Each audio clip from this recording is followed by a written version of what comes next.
Assalamu alaikum dear parents, I hope all of you are doing just fine. In this lesson we will learn about Arabic prepositions and we will use them in sentences. At the end of this lesson you will have a chance to solve an exercise, so stick to the end of this lesson. Before we begin to learn the Arabic prepositions and use them in sentences, we all need to learn what an Arabic preposition does to the noun that follows it. The noun that follows a preposition in Arabic always gets a kasra on its last letter. For example, fi is a preposition which means in, and al-baytu is the noun that will follow this preposition, which means the house.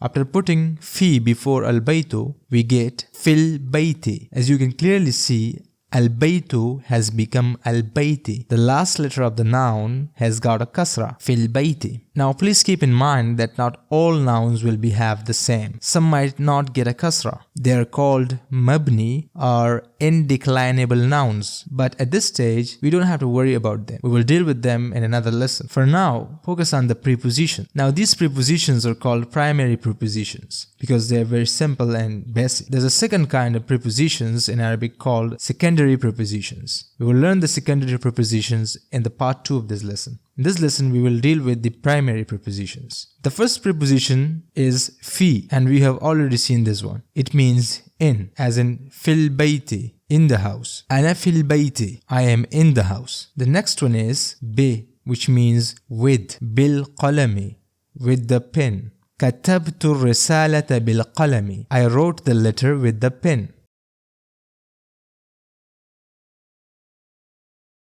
The next preposition is ma'a, which means with, as in ma'a sadiqihi, with his friend. ذهب هناك ma'a sadiqihi, he went there with his friend. The next preposition is ala, which means on or over, as in ala al-maktabi, which means on the desk. كتابك على المكتب, your book is on the desk. The next one is ila, which means to or towards, as in ila al-madrasati, towards the school or to the school. Ana dhahibun ila al-madrasati, I am going towards the school. The next preposition is mundu, which means since ago, as in mundu shahrin, which means since 1 month ago. مات السفير في العاصمة منذ شهر, the ambassador died in the capital a month ago. The last preposition is hatta, which means as far as, until, up to, as in hatta ra'si, up to the head, as far as the head. أكل السمكة حتى الرأس, he ate the fish as far as the head. He ate the fish up to the head. It means he did not eat the head, he went just as far as the head. Now you can try this exercise and write the answers in the comment section. Thanks for watching this lesson.